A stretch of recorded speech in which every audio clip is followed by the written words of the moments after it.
Radhe Radhe guys, this is Suman Sharma and you are watching Ravi's English classes. तो guys, काफ़ी समय के gap के बाद में आज हम वापस एक न्यू वीडियो के साथ आपके सामने हैं। एक्चुअली कुछ हेल्थ इशू हो गया था, दैट इज़ वाई मैं वीडियो नहीं बना सकी, इसके लिए सॉरी। बट आज से वापस हम रेगुलर रहेंगे। तो गाइज आज का जो टॉपिक है वो बहुत ही कॉमन तो है लेकिन बहुत इम्पोर्टेंट है। ये टॉपिक फर्स्ट क्लास से लेकर और आपके कॉम्पिटिटिव एग्जाम्स तक आते हैं और ये टॉपिक है आपके आर्टिकल। जी हाँ, आर्टिकल जिसे हम दा के नाम से जानते हैं। आर्टिकल एक्चुअली आप कॉम्पिटिटिव एग्जाम्स में एरर में इनसे रिलेटेड काफ़ी क्वेश्चंस आते हैं और ऐसे अपने जो एकेडमिक क्लासेस हैं उनमें भी इनका कॉन्सेप्ट होता है, ये सिलेबस में इंक्लूड होता है। तो आज हम सीखेंगे आर्टिकल। आर्टिकल कहते हैं फटाफट के आर्टिकल 3 होते हैं, लेकिन मोटे तौर पे देखें तो ये डिवाइडेड है 2 पार्ट्स में। एक होते हैं डेफिनेट और एक होता है इनडेफिनेट। जी हाँ, आर्टिकल 2 होते हैं, एक डेफिनेट होता है, एक इनडेफिनेट होता है। डेफिनेट कौन सा होता है? द। और इनडेफिनेट कौन सा होता है? A and an. बच्चे उल्टा करते हैं, डेफिनेट ए एन, वो सोचते हैं फिक्स है भाई ए हो या एन हो, दोनों का मीन क्या होता है? एक, राइट। तो यहाँ पे स्टूडेंट सोचते हैं कि ये एक निश्चित है और ये द कहीं भी लगा तो ये अनिश्चित है, जबकि उल्टा है। एक्चुअली ए और एन इंडेफिनेट आर्टिकल्स कहलाते हैं और द हमारा डेफिनेट कहलाता है। क्यों कहलाते हैं ये हम आगे सीखेंगे, इसलिए आप वीडियो के एंड तक बने रहिए। पहले हम करते हैं इंडेफिनेट, ए एंड एन। देखिए जैसे कि अभी बताया, ए एंड एन दोनों का मीन ही क्या होता है? एक। ए का मीन भी एक होता है, एन का मीन भी एक होता है। फिर डिफरेंस क्या है इसमें? डिफरेंस देखिए, जब हम छोटी क्लासेस में थे पहले के समय में ये सिखाया जाता था कि जिन नाउन, जी हाँ, ये तीनों ही नाउन से पहले यूज किया जाता है, ठीक है। इट मीन्स इन तीनों के जस्ट आफ्टर क्या आना चाहिए? नाउन आना चाहिए। अब देखिए इसमें क्या था, हमें क्या सिखाया गया कि जिस नाउन की शुरुआत ए या ई आई ओ यू, इट मीन्स वाउल्स, क्या कहलाते हैं? वाउल्स, जिसे हम हिंदी में कहते हैं स्वर, राइट। तो इनसे जिन नाउन्स की शुरुआत होती है उससे पहले हम क्या यूज करते हैं? एन। जो हमने सीखा अब तक, मतलब छोटी क्लासेस में, वो बता रही हूँ। और जो रिमेनिंग होते हैं जिन्हें हम कहते हैं कॉन्सोनेंट, और हिंदी में कहा जाए तो व्यंजन, राइट। इनसे स्टार्ट होने वाले नाउन से पहले हम यूज करते हैं एक। क्लियर?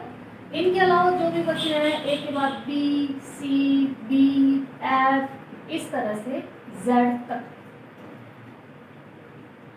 जो भी आपके कॉन्सोनेंट होते हैं उनसे पहले अगर एक निश्चित है तो उसके लिए ए का यूज करते हैं और यहाँ इससे पहले एन का। अब देखिए इसका मतलब हम कह सकते हैं कि अ से और अह तक,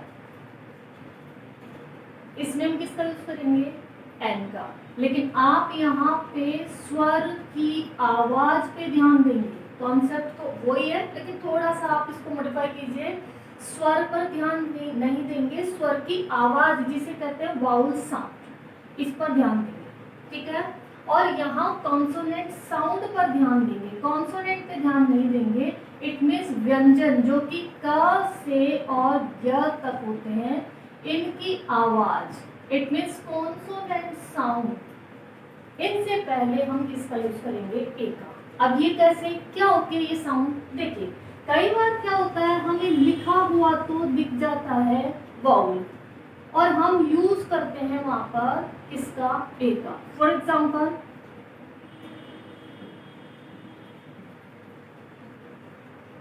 यस, हीज। अब ये ई दिखते ही और बच्चे यहाँ फिल कर देते हैं एन, जो कि एब्सोल्युटली रॉन्ग। क्यों? आप देखिए इसका जो प्रोनाउंसिएशन है, उच्चारण है, वह है यूरोपियन, तो ये से योगी। हमने क्या बोला, कैसे ज्ञातक, इट मींस व्यंजन की जो आवाज आ रही है, कॉन्सोनेंट साउंड, उससे पहले हम ए का यूज नहीं करते, ए का, सॉरी एन का यूज नहीं करते, ए का यूज करते। ये लिखा हुआ तो हमें क्या दिख रहा है, ई यू, शुरुआत किससे हो रही है, ई से, जो कि वाउल है, लेकिन वाउल साउंड प्रोड्यूस नहीं कर रहा। ये कौन सी साउंड प्रोड्यूस कर रहा है, ये व्यंजन की आवाज, इसका मतलब कॉन्सोनेंट साउंड प्रोड्यूस कर रहा है। That is why we have to use here a, not an. Here he is a European, not he is an European. ये यूरोपियन नहीं है, सॉरी एन भी आएगा यहाँ पर, ए आएगा, बिकॉज यहाँ ऐसे योगी की साउंड जो कि क्या है, कॉन्सोनेंट है। इसी तरह कहते हैं यस, राम इज, अभी मान लीजिए एग्जांपल है, Ram is blank honest boy, ठीक है। अब देखिए जो रिटन है, मतलब हमें जो लिखा हुआ दिख रहा है वो एच है, और एच वैसे एच किसके लिए आता है के लिए, पहली बात तो ये। दूसरी बात, अगर इसको मतलब है कि साउंड प्रोड्यूस करता है वैसे जनरली, तो ये यहाँ पर एच साइलेंट है, यहाँ हम क्या बोलते हैं, ऑनेस्ट, हॉनेस्ट नहीं बोलते, क्या बोलते हैं इसको, ऑनेस्ट। तो किसकी साउंड आ रही है ये, ऑ, जो कि क्या है, vowel, it means vowel sound, है ना, लिखे हुए भी नहीं जाना, हमें किसको क्या देखना है, साउंड देखनी है। तो यहाँ साउंड कौन सी है, ऑ की आ रही है, ना कि हॉ, है नहीं आ रहा, अ आ रहा है। तो ऑनेस्ट बॉय, इसलिए हम किसका यूज करते हैं यहाँ पर, एन का। Ram is an honest boy. Is it clear? इसी तरह देखिए काफी एग्जांपल को कहते हैं, माय अंकल इज, सोचिए इसमें क्या आएगा, एमएलए, ठीक है। शी इज एसपी, सोचिए फटाफट सोचिए इसमें क्या आना चाहिए, आप देखिए एक बार, देखिए लिखा हुआ एम, लेकिन हम बोल क्या रहे हैं, एम, साउंड किसकी आ रही है, शुरुआत देखिए, बिल्कुल बिगिनिंग में जो साउंड आती है उसके अकॉर्डिंग ए और एन का यूज करते हैं। यहाँ लिखा हुआ एम है तो फटाफट बच्चे ए यूज कर लेते हैं, लेकिन आप देखिए इसकी स्टार्टिंग किससे हो रही है, वाउल से, एम, इसलिए यहाँ किसका यूज करेंगे, an. My uncle is an MLA. Same thing is here, यहाँ भी एस दिख रहा है जो कि क्या है, कॉन्सोनेंट है, लेकिन साउंड कौन सी प्रोड्यूस हो रही है यहाँ पे, वाउल, एम, सॉरी एस, ए से स्टार्ट हो रहा है, इसलिए यहाँ पर भी क्या आएगा, एन एस। इसी तरह से अभी बोलते हैं उसके एक बर्तनों की दुकान है, तो he has blank utensils shop, दिखने में यू जो कि बाउल है, लेकिन इस ये साउंड किसकी दे रहा है, यस से योगी, यूटेंसिल, है ना। तो यहाँ पर हमने क्या यूज किया है, ए। अगर इसकी जगह यस, आई हैव अम्ब्रेला। अब यहाँ पर इस यू और इस यू में आप डिफरेंस देखिए, यहाँ ये की साउंड दे रहा है, जबकि यहाँ आ की साउंड दे रहा है, जो कि क्या है, वाउल है। That is why we have to use here an, I have an umbrella, और यहाँ पर I have a utensil shop. Is it clear? तो हम किस पर ध्यान देंगे, हमें ध्यान देना है साउंड पर, न कि लिखे हुए अक्षरों पर या लेटर्स पे।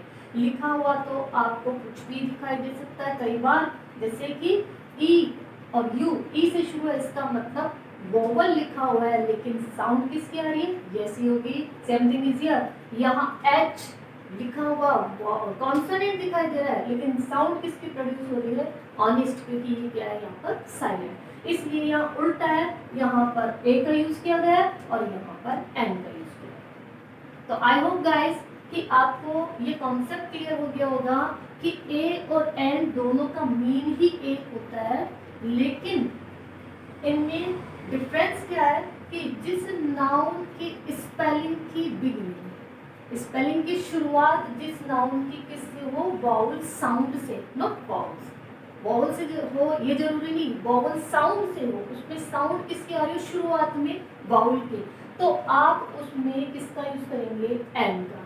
और अगर किसी नाउन के बिगिनिंग में कॉन्सोनेंट साउंड आ रहा, चाहे लिखा हुआ हो क्या चीज, वाउल, लेकिन आपको साउंड किसकी आ रही है, कॉन्सोनेंट की, तो हमें क्या फिल करना वहां पर ए। तो it's very easy but very important concept and I hope कि ये आपको क्लियर हो गया होगा। एक बार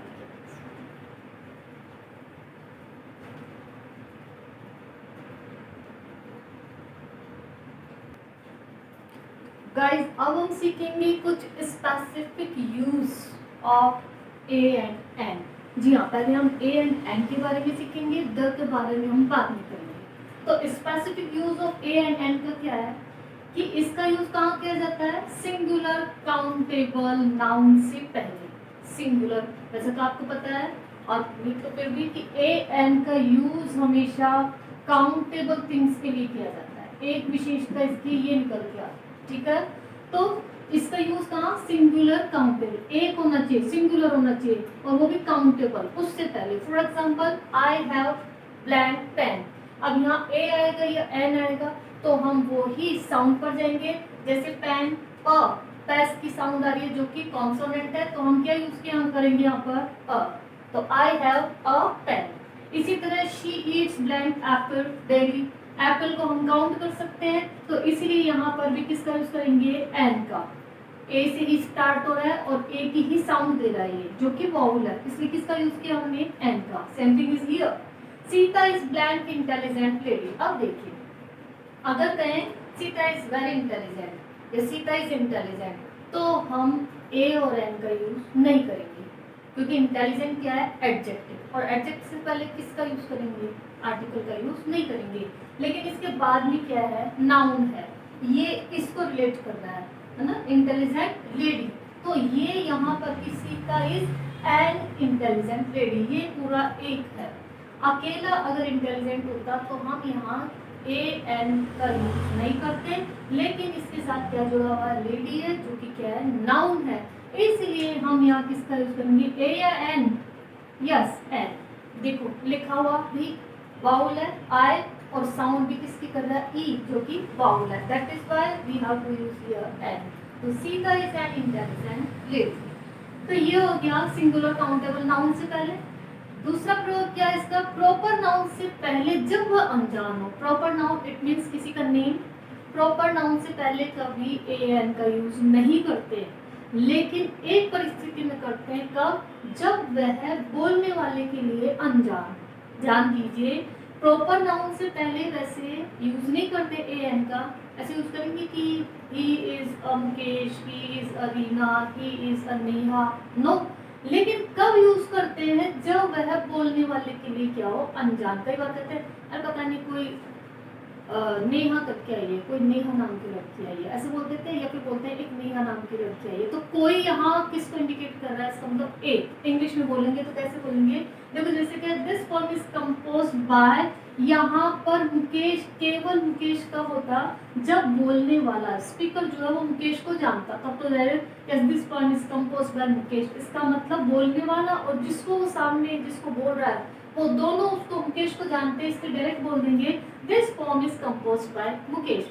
लेकिन जब ये जानता नहीं है और सामने वाला भी तो कहता पता नहीं किसी मुकेश ने लिखी है, तो अब हम यहाँ पर एक यूज, फिर से बोल रही हूँ, ये प्रॉपर नेम है, सॉरी प्रॉपर नाउन है।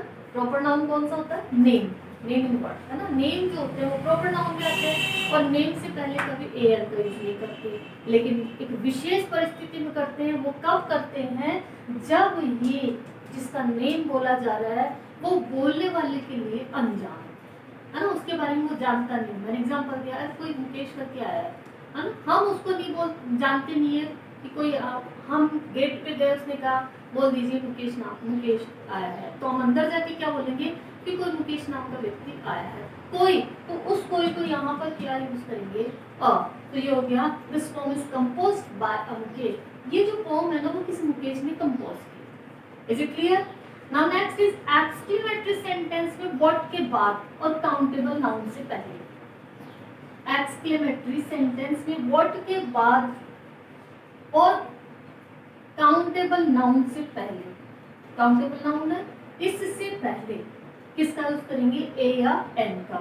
ठीक है, अब देखिए ग्रैंड बिल्डिंग, बिल्डिंग नाउन है और ग्रैंड एडजेक्टिव हो गया। ठीक है। लेकिन एडजेक्टिव अकेला होता तो हम यूज नहीं करते, इसके साथ क्या जुड़ा हुआ है, नाउन जुड़ा हुआ है। इसीलिए वाओ व्हाट अ ग्रेट या व्हाट अ ग्रैंड बिल्डिंग, कितनी शानदार बिल्डिंग है, तो कहते हैं व्हाट अ ग्रेट या व्हाट अ ग्रैंड बिल्डिंग। तो हमें यहाँ पर किसका यूज करना है, ए या एन अकॉर्डिंग टू साउंड, ठीक है। इसके साउंड ग दिख भी रहा है कॉन्सोनेंट और साउंड भी कौन सी प्रोड्यूस हो रही है, ग की, इसलिए हम किसका यूज करेंगे, हम एल।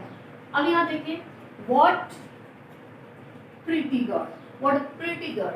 अब गर्ल नाउन है, काउंटेबल नाउन है, यहाँ इधर आ गया व्हाट, ये क्या है, एडजेक्टिव, इस नाउन के बारे में बता रहा है, इसलिए ये इस दोनों एक साथ जुड़े हुए हैं। तो यहाँ पर ये काउंटेबल है, इसलिए व्हाट के तुरंत बाद क्या है, wow what a pretty girl.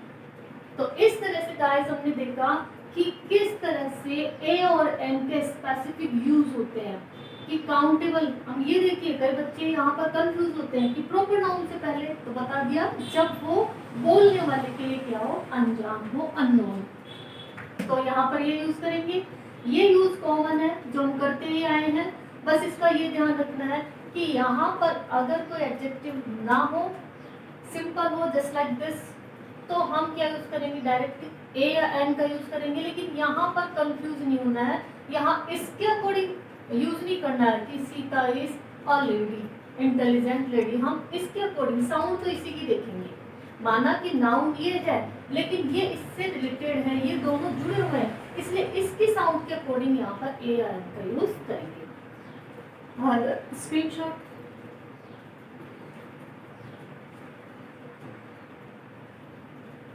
तो गाइस हम कुछ और यूजेस देखते हैं हम ए और एन का। नेक्स्ट यूज क्या करता है कि जब सेंटेंस में वर्ब का यूज, ध्यान दीजिए, जब सेंटेंस में वर्ब का प्रयोग एक नाउन की तरह हो, दिखने में तो वर्ब हो लेकिन वहाँ रोल प्ले कर रहा हो नाउन का, तो वहाँ हम यूज करेंगे ए या एन का। For example I go for blank a walk daily, देखिए I go for blank walk daily, यहाँ पर मेन वर्ब क्या है, गो, फॉर आ रहा है, किसके लिए जाते हैं, वॉक के लिए जाते हैं, तो यहाँ वॉक मीन्स दिखने में तो क्या वॉक वर्ब है, लेकिन यहाँ पर रोल प्ले किसका कर रहा है, ये नाउन का, कि मैं रोजाना वॉक पर जाता हूँ या जाती हूँ। चूंकि इसकी साउंड W व की साउंड आ रही है जो कि कॉन्सोनेंट है, दैट इज व्हाई क्या यूज करेंगे हम यहाँ पर A. Next he has gone for blank right, right एक वर्ब है, लेकिन आप देखिए मेन वर्ब तो ये रहा, वो किस लिए गया है, राइट के लिए, तो इसलिए यहाँ पे किसका यूज करेंगे हम, एक का, ठीक है। नेक्स्ट क्या कर रहा है, मैनी, रादर, क्वाइट, सच, इनके बाद यदि सिंगुलर नाउन हो तो ही हम किसका यूज करेंगे, ए या एन का। याद रखना इन वर्ड्स को, मैनी, रादर, क्वाइट, सच, इनके बाद क्या होना चाहिए, सिंगुलर नाउन होना चाहिए। For example many blank woman would welcome such a chance, आप इसको देखिए मैनी के बाद क्या है, वुमन जो कि सिंगुलर नाउन है, दैट इज व्हाई हम किसका यूज करेंगे, हम अ, मैनी अ वुमन। इसी तरह it was quite blank impossible task, impossible task main इसके लिए है, ये दोनों एक दूसरे से जुड़े हुए हैं, तो इम्पॉसिबल टास्क है, तो और इधर क्या है, ये है काउंटेबल, ये हो गया आपके, सॉरी ये सिंगुलर नाउन हो गया, ये यहाँ पर क्या हो गया, क्वाइट, इसलिए किसका यूज करेंगे, ए का। इसी तरह it was such blank foolish argument, ठीक है, इधर क्या है, सच है, इधर फुलिश आर्ग्यूमेंट, एक काउंटेबल नाउन है इसलिए, सॉरी सिंगुलर नाउन है इसलिए क्या आ गया यहाँ पर ए। क्लियर।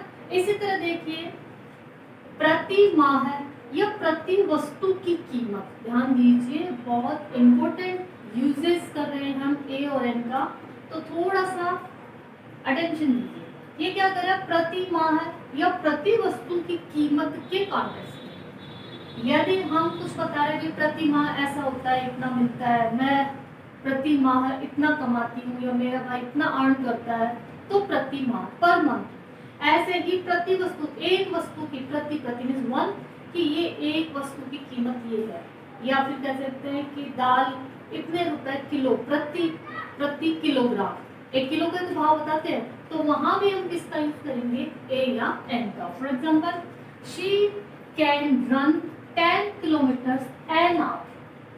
ठीक है, उसने बताया प्रति घंटे 10 किलोमीटर दौड़ सकती है, तो प्रति घंटे, प्रति माह है, तो इसमें प्रति एक के लिए किसका यूज किया हमने यहाँ पर एन का। ठीक है, इसी तरह शी अर्न्स 20,000 अ मंथ, वह प्रति महीना कितना कमाती है 20,000, तो प्रति महीना क्या यूज किया हमने अ मंथ। इसी तरह से rice sells 70 rupees a kilo, 70 रुपए प्रति किलोग्राम, तो प्रति के लिए कहने का मतलब हम किसका यूज करेंगे ए या एन का। ठीक है, इसी तरह किसी भी प्रोफेशन से पहले, व्यवसाय से पहले, जो कि हमने बिल्कुल स्टार्टिंग में सीखा था कि दिखने में कहीं पर आपको व्यवसाय में स्टार्टिंग के जो लेटर है वो कॉन्सोनेंट नजर आएंगे, बट उनकी जो साउंड है वो कौन सी प्रोड्यूस होती है, वावल साउंड, इसलिए वहां पर किसका यूज करेंगे हम एन का। For example he is an MP, M, ठीक है ना, MP, दिखने में मंकी थोड़े बोल रहे हैं, मंकी होता तो ए आता, MP तो यहाँ क्या आएगा एन। MLA अगेन एम, ए की साउंड जो कि वाउल है, NMLA, SDOS जो कि वाउल साउंड प्रोड्यूस कर रहा है, इसलिए एन। इसी तरह से शी इज, यहाँ पर वही प्रोफेशन बता रहे हैं, she is a nurse, she is a teacher, she is a doctor, तो हमें उससे पहले भी जरूर ए या एन का यूज करना है। आप देखिए किसी विशिष्ट व्यक्ति की विशेषताओं के कारण, ये यूज बड़ा इंपॉर्टेंट है, ध्यान दीजिए, किसी विशिष्ट व्यक्ति की विशेषताओं के कारण किसी अन्य व्यक्ति को पहचान ली जाए। ठीक है, मान लीजिए कि जैसे अपने यहाँ पर राजा हरिश्चंद्र को सत्य बोलने के लिए जाना जाता है भी वो सत्य बोलने के लिए फेमस है ना। तो जब कोई ऐसा हो कि नहीं मैं झूठ नहीं बोलूंगा, मैं तो मम्मी से झूठ नहीं बोलूंगा, किसी बच्चे ने अपने बहन भाई से कहा मैं उन्हें सच सच बताऊंगा, तो उसको क्या रहने दे, ये कौन है, ये राजा हरिश्चंद्र है। इट मीन्स हरिश्चंद्र के कुछ गुण, कौन सा एक गुण सत्य बोलने का, उसमें एक हमने उसको एक गुण उसमें देखा, तो हमने क्या बोला, ही इज अ किंग हरिश्चंद्र या राजा हरिश्चंद्र। इसी तरह देखिए ही इज अ गांधी, गांधी क्यों बोला, क्योंकि कोई व्यक्ति होगा जो एज ग्रेट एज गांधी, किसी ने कि सत्य अहिंसा इसके लिए लड़ना या इसके लिए कुछ आंदोलन करना, बट अहिंसात्मक रूप से, लड़ाई झगड़ा नहीं करना, तो हम कहेंगे he is a Gandhi in our class या स्कूल। तो इस तरह गांधी जी की कुछ क्वालिटी उस बच्चे में या उस पर्सन में दिखाई दी, कुछ अंश भी दिखाई दिया, तो हमने उसको गले रहने, ये तो कौन है हमारे क्लास में गांधी जी है, तो क्या बोला, ही इज अ गांधी। देखिए आप इनको, ये स्पेसिफिक यूजेज है किसका, ए और एन का। तो आई होप गाइस कि आपको वीडियो पसंद आया होगा, समझ में आया होगा। द का यूज हम करेंगे नेक्स्ट वीडियो में, वो ही बिल्कुल विस्तार से बहुत डिटेल से करेंगे, एक एक चीज को हम बारीकी से समझेंगे कि द का यूज कहाँ कहाँ किया जाता है। आई होप कि आपको वीडियो अच्छा लगा होगा, अगर अच्छा लगा है तो प्लीज लाइक कीजिए एंड शेयर जरूर कीजिए। यदि आपको इससे रिलेटेड कोई क्वेरी है तो प्लीज कमेंट बॉक्स में जरूर कीजिए, हम उसका रिप्लाई जरूर करेंगे। राधे राधे।